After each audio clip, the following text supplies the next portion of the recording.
तस्मै श्री गुरुवे नमः। नमो विष्णुपादाय कृष्णपृष्ठाय भूतले श्रीमते भक्तिवेदान्त स्वामिन्निति नामिने। नमस्ते सारस्वती देवे गौरवाणी प्रचारिणे निर्विशेष शून्यवादी पाश्चात्यदेशतारिणे। जय श्री कृष्ण चैतन्य प्रभु नित्यानंद श्री अद्वैत गदाधार श्रीवासादि गौर भक्तवृंद। हरे कृष्ण कृष्ण कृष्ण हरे हरे, हरे Ram Ram Ram Hare Hare.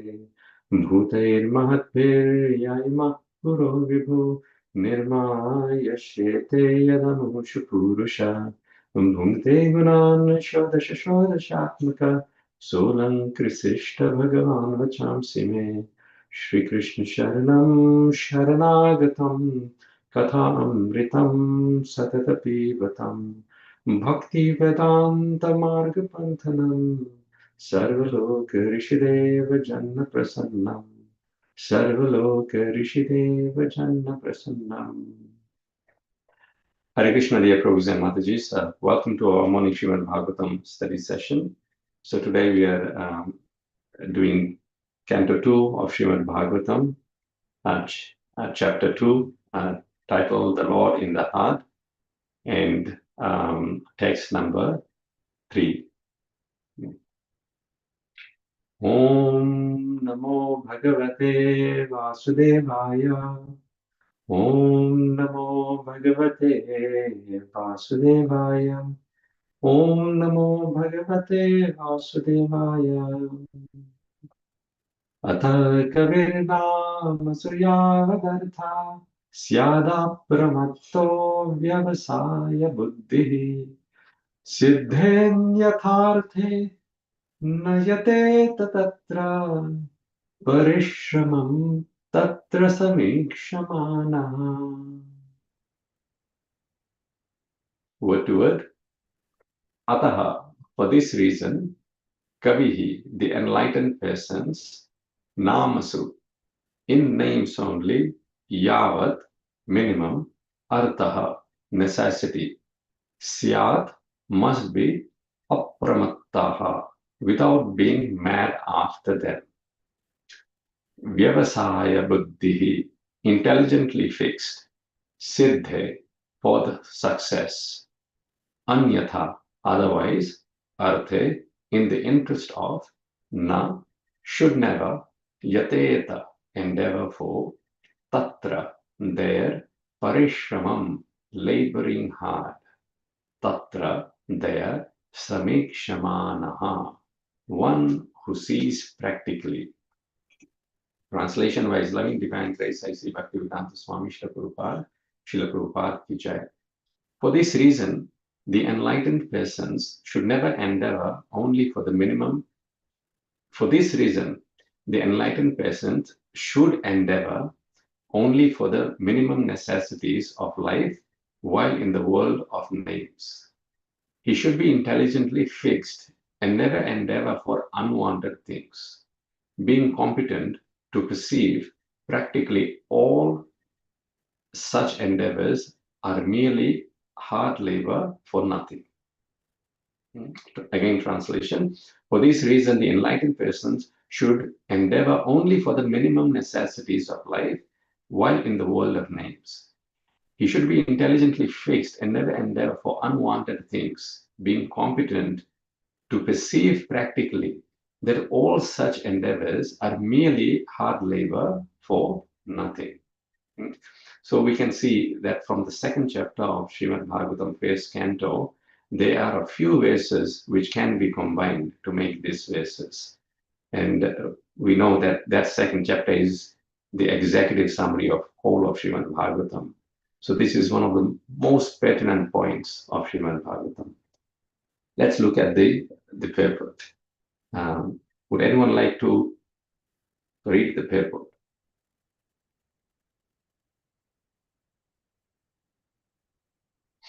Hare Krishna, Prabhu, I can read. Yes, Mataji, go ahead. The Bhagavad Dharma or the cult of Srimad Bhagavatam is perfectly distinct from the way of fruitive activities, which are considered by the devotees to be merely a waste of time. The whole universe, or for that matter, all material existence, is moving on as Jagat, simply for planning business to make one's position very comfortable or secure, although everyone sees that this existence is neither comfortable nor secure and can never become comfortable or secure at any stage of development. Those who are captivated by the illusory advancement of material civilization, following the way of phantasmagoria, are certainly madmen. The whole material creation is a jugglery of names only. In fact, it is nothing but a bewildering creation of matter like earth, water, and fire. The buildings, furniture, cars, bungalows, mills, factories, industries, peace, war, or even the highest perfection of material science, namely atomic energy and electronics, are all simply bewildering names of material elements with their concomitant con- concomitant reactions of the three modes. Since the devotee of the Lord knows them perfectly well, he is not interested in creating unwanted things for a situation which is not at all reality, but simply names of no more significant than the babble of sea waves. The great kings, leaders, and soldiers fight with one another in order to perpetuate their names in history. They are forgotten in due course of time, and they make a place for another era in history. But the devotee realizes how much history and historical persons are useless products of flickering time. The fruitive worker aspires after a big fortune in the matter of wealth, women, and worldly adoration. But those who are fixed in perfect reality are not at all interested in such false things. For them, it is all waste of time. Since every second of human life is important, an enlightened man should be very careful in utilizing time very cautiously. 1 second of human life wasted in the vain research of planning for happiness in the material world can never be replaced even if one spends millions of coins of gold. Therefore, the transcendentalist desiring freedom from the clutches of Maya or the illusory activities of life, is warned herewith not to be captivated by the external features of fruitive actors. Human life is never meant for sense gratification but for self realization. Srimad Bhagavatam instructs us solely on this subject from the very beginning to the end. Human life is simply meant for self realization.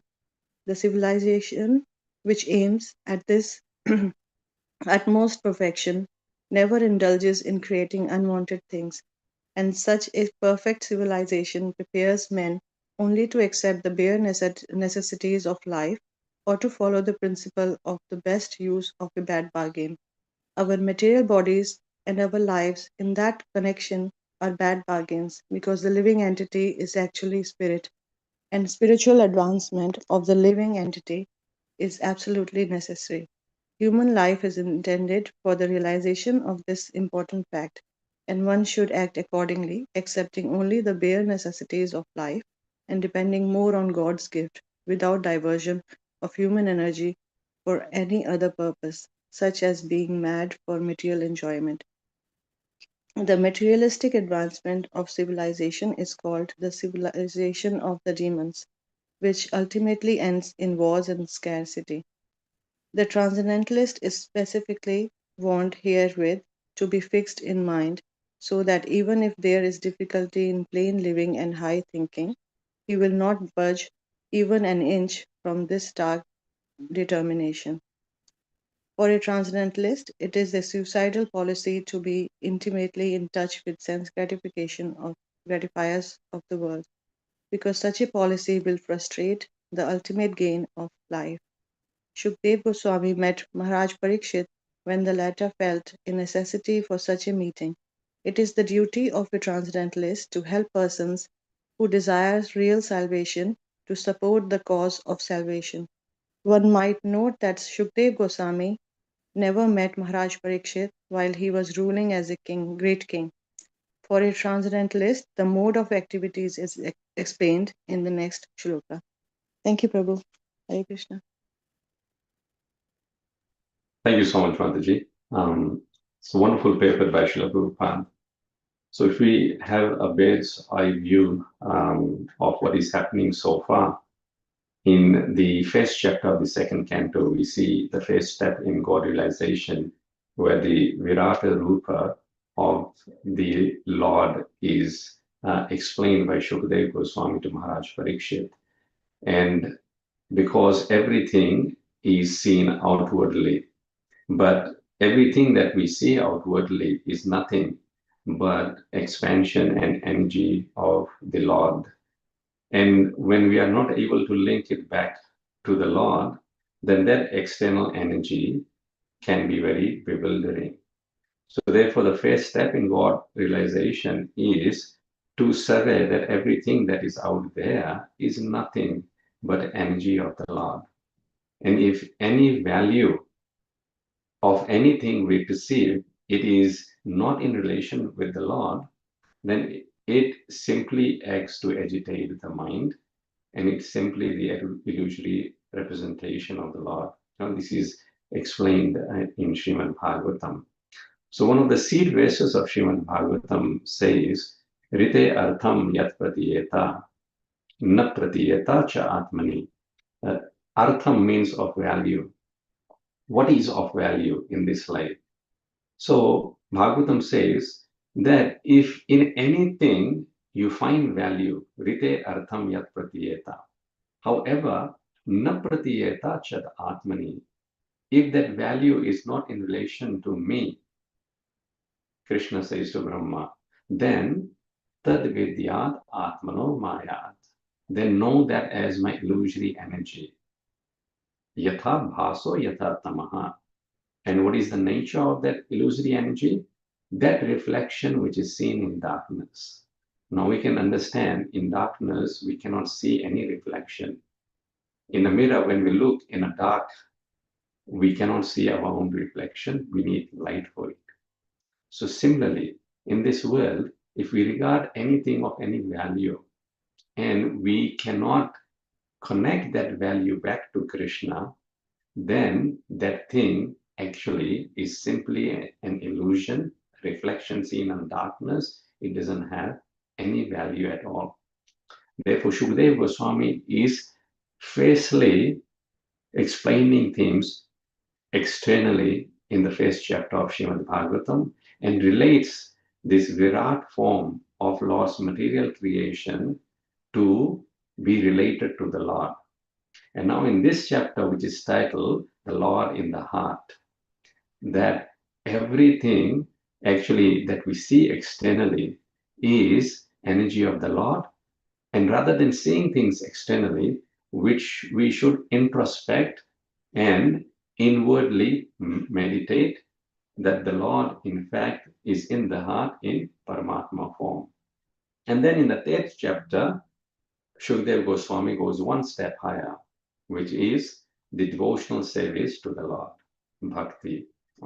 So for all these steps to happen, we have to know what is the thing of correct value and the right thing. And in this verse, we see that Shukadeva Goswami is encouraging what we know as nivritti dharma. So at the first canto, Srila Prabhupada very nicely mentions there are two paths, pravritti dharma and nivritti dharma. Pravritti dharma is described as the fruitive work. Basically, when we come into this world, then everything we survey around is for our enjoyment and pleasure. And so we become entangled and implicated in this materialistic life. And Srila Prabhupada in the purport extensively here says that the vital energy of the human being goes in vain and waste simply in things of names, which are bewildering creation of matter, like earth, water, fire, and combinations of all these things simply to create buildings, furniture, cars, bungalows, mills, factories, industries, peace, war, and even highest perfection of material science, namely atomic material energy, electronics, and so forth, and so forth, and so forth. So rather than creating solutions, we have created more problems. Yesterday in the class, I was speaking about how the Russian scientists did this experiment where two electronic rods were put in a cage and a mouse was put in that cage. Those electronic rods were coated with sugar, and the mouse was chewing on that sugar to enjoy the taste and, of course, get nourishment. And the cage from behind was closed. But as soon as the mouse would go to the electrode and taste the sugar, the scientists would turn on the electricity current, and the mouse would get a shock and would be thrown back.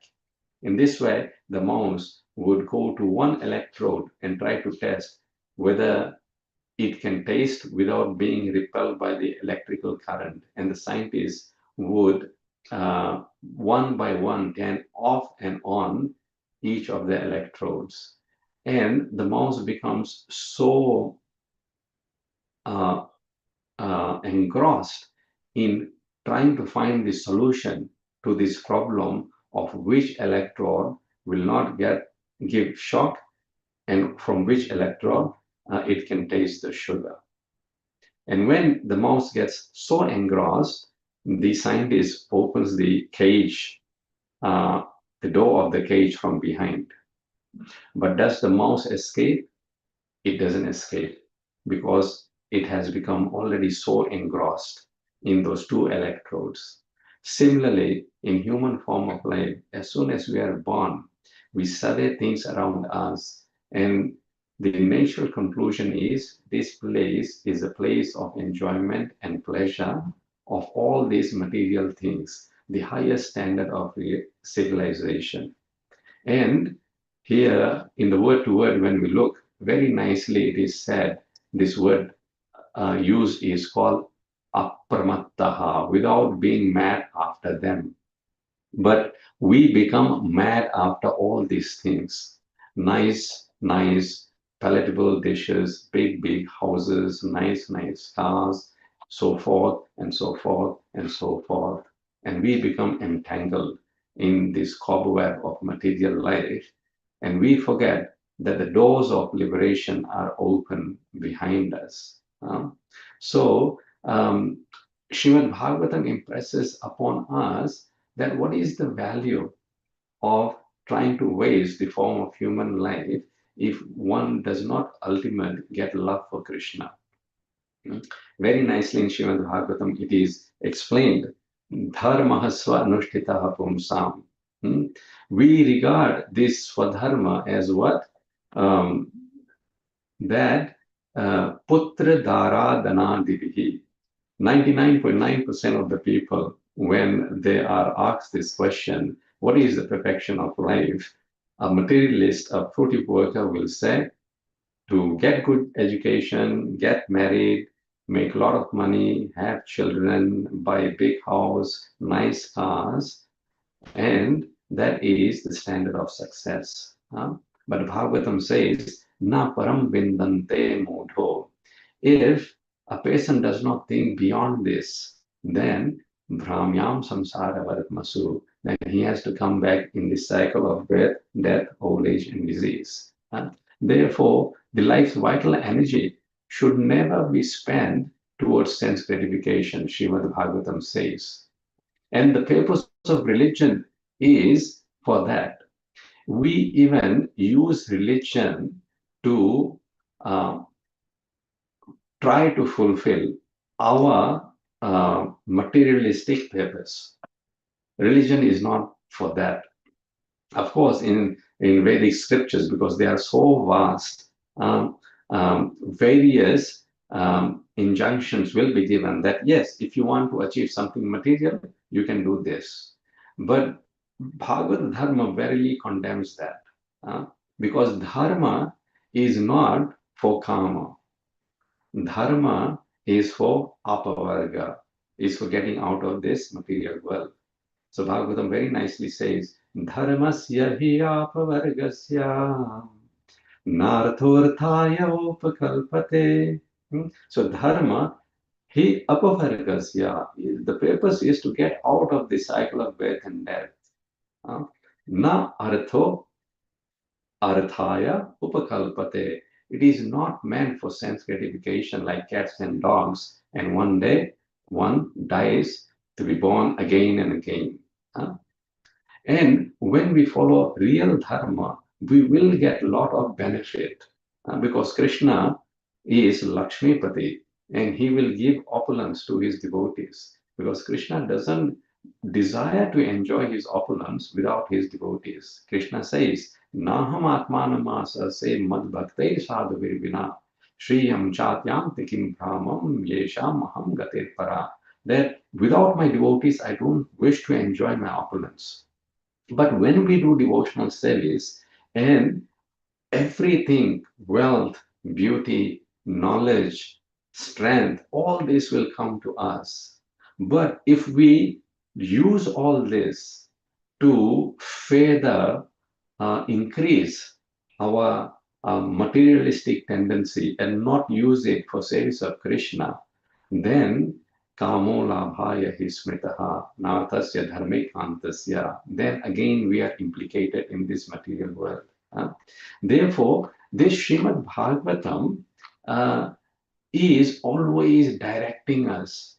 This Srimad Bhagavatam, in one way, you can see, is every day it is aligning the wheel of our life. When we take our car for servicing, then wheel alignment is one of the things that happens.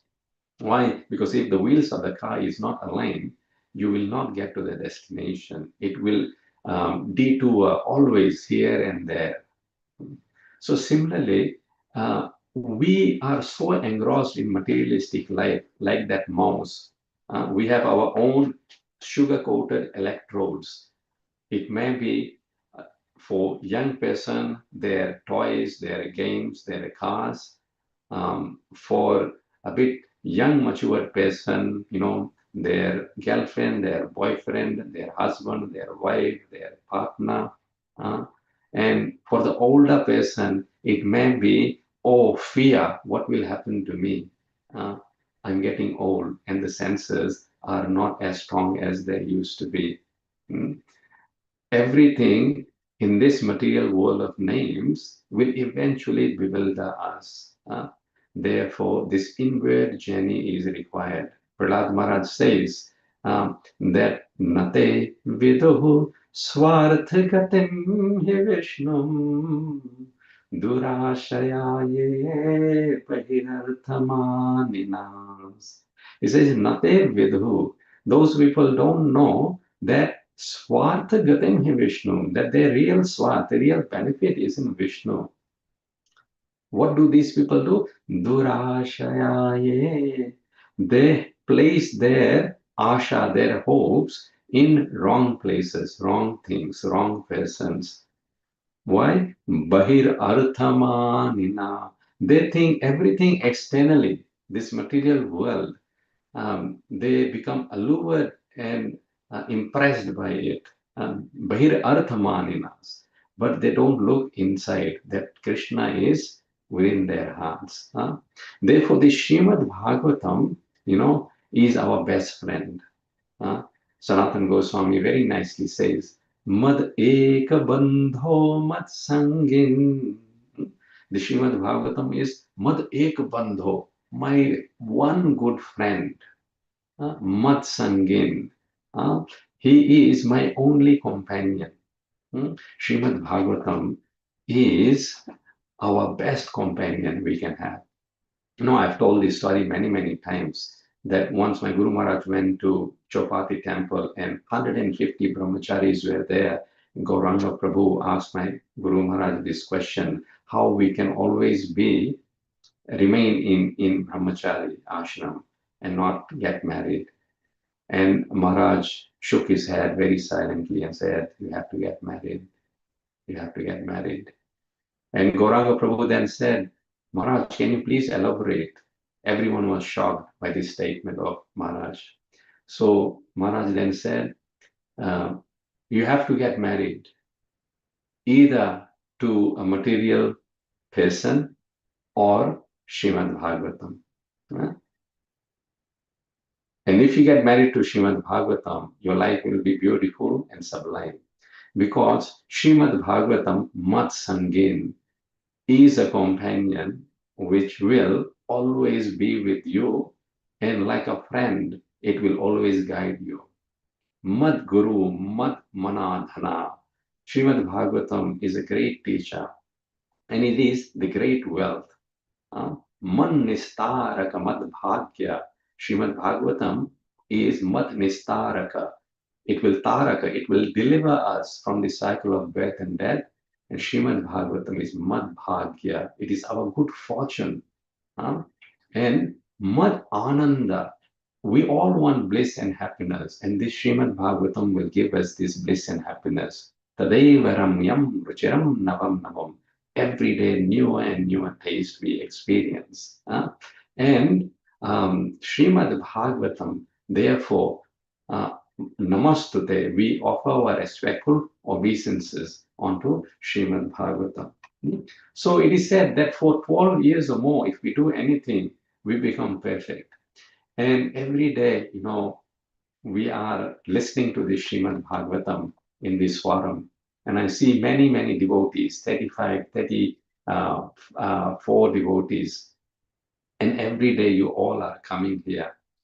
And if we all become very serious in every day reading Srimad Bhagavatam, meditating on Srimad Bhagavatam, and practically following Srimad Bhagavatam in our lives, as given in Srila Prabhupada's paper. Like in this paper, Srila Prabhupada is emphasizing that the life's endeavors should always be directed towards Krishna and not in other things that destroys the very vitality of our life. Srimad Bhagavatam says, Tasyaiva heto prete tako vido na labhyate yad brahmata upratadha. That one should endeavor for those things that you cannot get by going to higher planets or lower planets. As far as happiness and distress is concerned, it comes according to its own accord. Like without inviting, distress comes. Similarly, without inviting, happiness will come. Therefore, we have to be very focused in Krishna consciousness. And our Guru Maharaj mentioned 5 points that we have to endeavor and over-endeavor for Krishna, not for material things. And he called that Kaka Cheshta. Kaka means a crow. When there's a hole in the ground and the hole has water in it, the peaks of the crow cannot get to the bottom to get the water. So the crow, it only can hold small pebbles. It will collect those small pebbles and keep pouring into this hole until the water comes up, and then it will drink that water. So this nectar of Krishna Bhakti through Krishna Nam and Krishna Bhagavatam Katha, we should do cheshta, endeavor like Kak, and not endeavor for other material things. Second thing, Bhakat Dhyanam. Bhakat Dhyanam means the meditation of the crane. So the crane is standing on the banks of a river and it is looking for fish, but small fish it doesn't want. It meditates and waits for the big fish. So similarly, when we do devotional service, many allurements will come. Allurements of wealth, woman, many things. But our consciousness should be like Bhakat Dhyanam, that we don't want these small things. This is nothing in front of Krishna Bhakti. We want Krishna. Krishna is a big fish. And as soon as we have an opportunity, we will grab Krishna. Eagerness to grab Krishna, eagerness to hear Krishna Katha, eagerness to hear Bhagavatam eagerness to chant Hare Krishna Mahamantra. And then he says the third thing, Swan Nidra, very light sleep, like a dog. So a devotee, he is always awake in devotional service, utilizes most of this time. He wakes up early, she wakes up early for Mangal Arati, and before the mode of passion kicks in and the people start their fruitive work, the devotee already has chanted their 16 rounds, studied the scriptures, made the bhoga, woken the deity, has done the arati, all these things the devotee has done. His nidra is like swan. Swan means dog. The dog protects the house.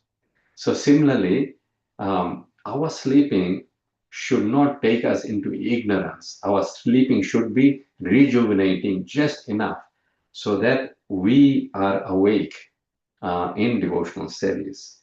And the fourth thing, alpahari. Alpahari means we only accept enough to keep the body and soul together, not over and ever. Eat little and most of the time then use for devotional service.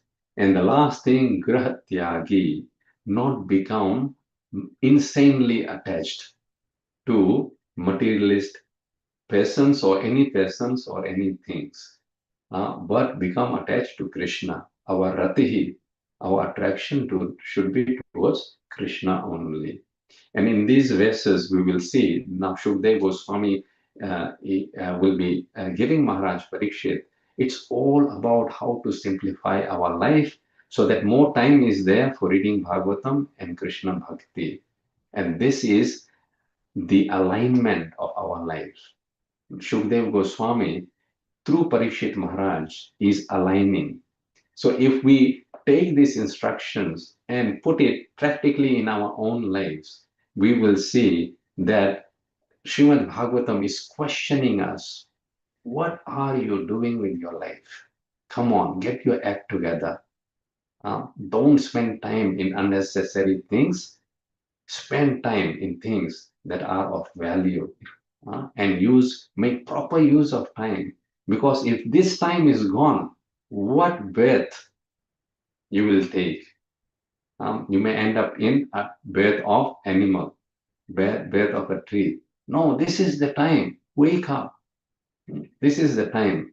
Our Guru Maharaj, used to sing, Levu Nanda Kumar no naam, tadi tadi padi ne, karvu mithu mithu gan, dinarat jagi jagi ne. We should chant the names of Krishna, Nanda Kumar, clapping our hands. Karvu mithu mithu gan. We should sing the sweet names of Krishna, waking up during day and night. This is the time to wake up. Tha se pashu pachi avatar, tyan koi jagadwa nahi aave. If we get the next body of a bird or an animal, no one will come to wake us up. Wake up, Mangalarti time. Wake up, you have to chant your rounds. No. This is the time. Asame tutaru sudhar, dinarat jagi jagi ne. This is the time. Wake up from the materialist condition and improve your life. This is what Shukdev Goswami is telling in these verses, which will be coming, tomorrow and throughout this chapter before he goes for meditation of Lord in heart. I'm so sorry.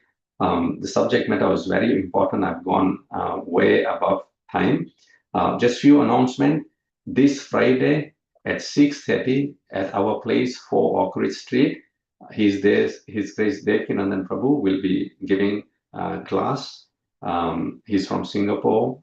He's a GBC, and he leads wonderful kirtan and gives very practical and heartfelt classes. So you all are invited. Please come for that, and the rest of the programs we'll tell about later on. And this Saturday, We'll have special program at 5 o'clock. We'll have Kirtan, and 5:15 we'll have memorial service for His Grace Madhumangal Prabhu. And those devotees who had his association can make offerings. And then at 6 o'clock we'll have class on community building. Please come. Few announcements are to be made in that class about the future of Burbank Yatra and Burbank Temple. Sorry, the Yatra is continuing as it is about the temple and renovations. And then, of course, we'll have Aarti at 7 o'clock and Prasadam at 7:30. Any questions or comments, Prabhuji or Matajis, regarding this subject matter we discussed? I have a question, Prabhu. Yes, Neil Madhav, Hare Krishna. Krishna helps us decide our dharma. Then how do you know Krishna has made our decision, or have we made our decision? Can you repeat the first part again? If Krishna helps us decide our dharma, but how do we know if Krishna made the decision or we've made up a decision? Very good question. Because in the seed verse of Bhagavad Gita, Krishna says, Tesham satata yuktanam bhajatam priti purvakam. So we can understand this point, whether with love and devotion we are worshipping Krishna every day. If we are worshipping Krishna with love and devotion, then Krishna says, Dadami buddhi yogam tam, that I will give you intelligence by which you can make the decision. So who makes that decision? You can decide for yourself whether you have love for Krishna and you are doing Krishna, chanting of Krishna's name and worshipping Krishna nicely, offering your deities at home, your Govardhan, your Giriraj, Bhoga. And when you are in devotion, you will know that Krishna is actually guiding you in every decision, in every step of your life. So bhajatam priti purvakam, when we do priti purvak, loving devotional service, and then dadami buddhi yogam tam, then Krishna gives the intelligence from which we can make decision. So actually it is Krishna's decision. So the thing is, any decision, we put Krishna first. That by doing this, am I giving time to Krishna? If our answer is yes, by doing this thing, by our time for Krishna will increase, then we know that Krishna is directing our intelligence. Is that okay, Nilmada? Yeah, thank you. Hare Krishna. Hare Krishna. Any other question? Jai. Grantraj Srimad Bhagavatam ki Jai. Srila Prabhupada ki Jai. Have a wonderful Krishna conscious day. And we look forward to everyone's association again tomorrow. Hare Krishna. Hare Krishna. Hare Krishna. Thank you, Prabhu. Thank you, Prabhu. Hare Hare Krishna. Thank you, Prabhu. Thank you, Prabhu. Hare Krishna. Thank you, Prabhuji. Thank you, Prabhu. Thank you. Hare Krishna. Hare Krishna. Thank you for a nectarian class, Prabhuji.